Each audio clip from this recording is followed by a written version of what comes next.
Time passes and so does the present. With its passage, time draws everything with it. From thoughts to realities, realities that we meticulously build day by day, time mindlessly demolishes, making space for new ones to form, only for them to be erased again as the cycle restarts. But time can be frozen in pieces we call photographs. Photographs that speak, not to everyone, but to the one who pressed the shutter. And just like that, when photos become words and words become sentences, a project is born. Not with a miraculous bang, but with a subtle look at something small, something that hides in the everyday, like a golden leaf camouflaged in dirt and soil at the end of autumn. All we, the observers, have to do is brush off the dust and see it, truly see it. It doesn't always happen easily. Sometimes an idea appears within minutes. Other times it can take months, even years of staring at the same familiar things before a thought breaks through the norm. But almost always, eventually, an idea is born. And that's the story of how an idea, a project, a passion was born for me. From the old rocks of Edinburgh to the red bricks of Manchester to the deep highlights of Leicester, time led me to capture it here, in the place where knowledge flows from every corner and where even the smallest leaf of grass feels alive with meaning. Here, walking every morning to work, my idea took shape. Walking the streets of Cambridge, streets often drowned in mist, often distant and faceless, I found a passion to photograph the fog, the people, the nature, the emotions living inside it. And hopefully, this will also ignite a little spark of creativity in you, too.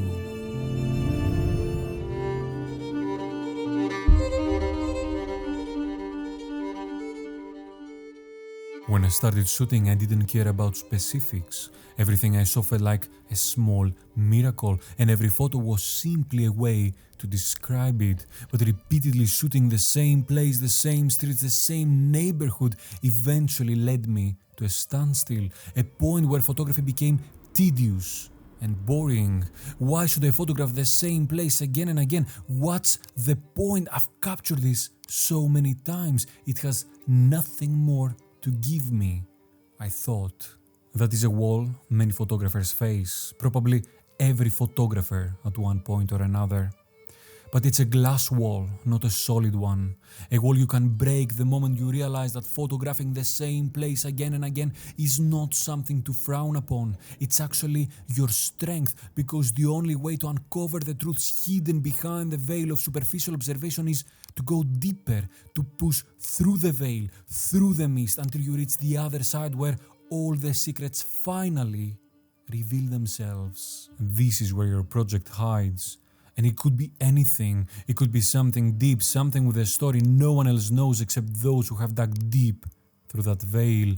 Or it could be something simple, something obvious, because when a veil hides your vision, everything is hidden, not just the complex, but the simple ones too, the small things that deserve to be seen and photographed. This is how I came across my fog project. It wasn't the complexity that pulled me in, it was the simplicity, the way every place and every person looked different in the fog, the way I looked different to them too, the way for a moment I could get lost in it and become invisible to others, but also invisible to myself, to my insecurities, to my anxieties, to the thoughts that keep me awake at night. This is where a project often hides.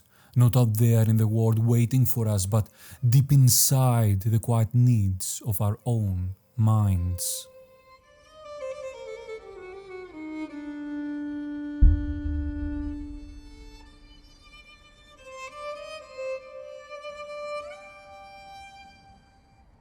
Digging deeper into the obvious is not easy. If it were easy, I would have done it already. This is what I tell to myself every time I'm eager to achieve something I haven't yet reached. I'm not the type to feel comfortable staying in the same place, doing the same things again and again. I prefer moving forward, even if moving forward means letting go of parts of the past. But moving forward while standing in the same environment, seeing the same images day after day is not easy. That's why you need tools. You need mechanisms that will help you move ahead even when it feels impossible. And they begin by asking a simple, very simple question. What if? What if this road in front of me were suddenly covered in fog? What if someone walked through it slowly disappearing into the mist? It won't happen every day, but what if it does? And the answer to the question is simple. If it happens, I need to be there for it. Being there is the key. Being present. Your imagination will never become reality if you are not there to witness it materialize.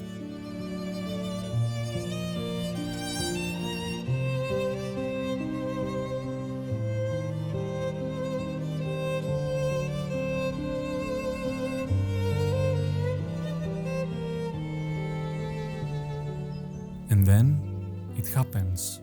And you were there because you committed to the parameters you set for your own project, for your own vision. You woke up at 5 in the morning, dressed warmly, and stepped into the freezing -5 degrees air to capture something unusual.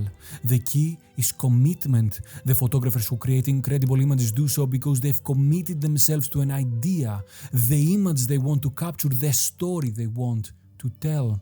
And they keep going out, they keep searching for the words to express that story, and each word they capture matters. It says something, not just on its own, but in relation to the next one and the next one, until the sentence, the paragraph, the book is finally complete.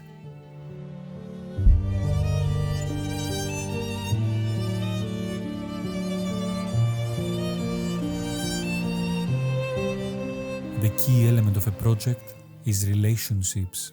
Relationships that begin within a single image and then flow through the entire tree of photographs you're cultivating. It is the answer to the question, what's next? A single person walking through the fog is a good start. It is simple, it is calm and silent, yet also loud with feeling. And as you flick through its image one by one, that feeling grows like a magnifying glass, intensifying the emotion until it hits you, really hits you.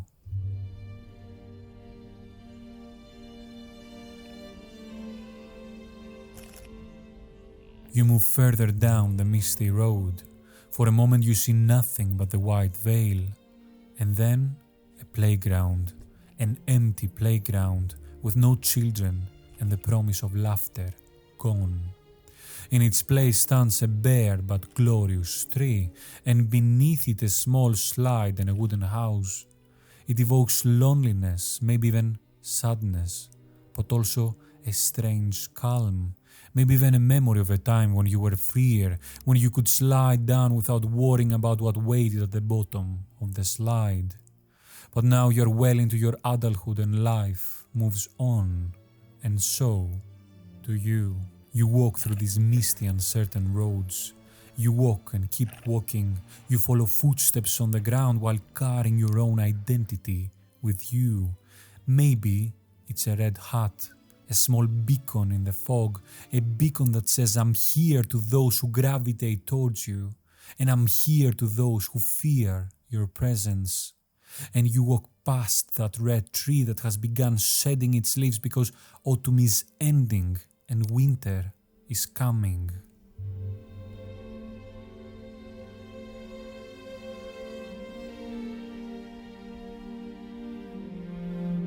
So you walk and you see houses, you see cars, a street full of them, immobile, steady, silent.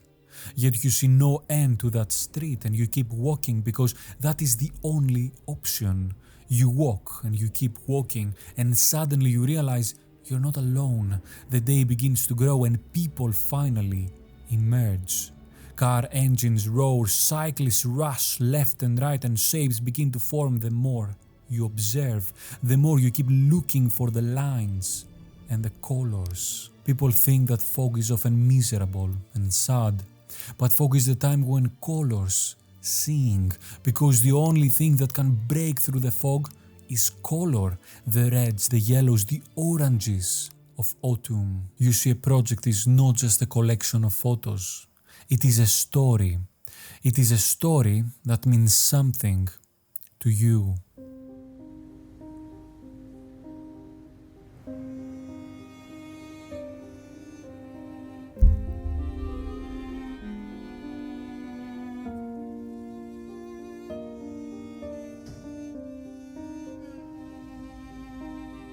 When something starts simple, it can remain simple, or it can transcend into something more, into deeper, more layered canvases that hold action, an interesting person you want to squint your eyes at, someone whose every gesture makes you want to observe them closely, to learn them, to understand them. Or a person who hides behind their actions, behind the small outcomes of an ordinary moment. Birds circling overhead, creating an aerial dance of grace and hunger as they chase the crumbs someone tosses into the air. And yet through that raw everyday moment, art emerges, maybe not for the masses, but for the beholder, the one who for a brief instant manages to see a moment of glory in something as simple as feeding birds on a cold, foggy morning. But such moments aren't always the results of predictable actions or their outcomes. Sometimes they appear as pure coincidence, a single second of alignment, an alignment that, if frozen in a photograph, can teach you everything about evolution. Not Darwinian evolution, but the evolution of the soul, a silhouette that slowly becomes freedom itself, or freedom itself materializing into the silhouette of the present. I think every project should include this question. How can this be more? How can I look at it from a different angle, a different perspective, and capture a new aspect of it? And without any obligation for that aspect to be perfect or flawless or universally admired. The only obligation is for it to be true, truthful and honest to what it is and to what you want it to become. That is the only real duty your art has.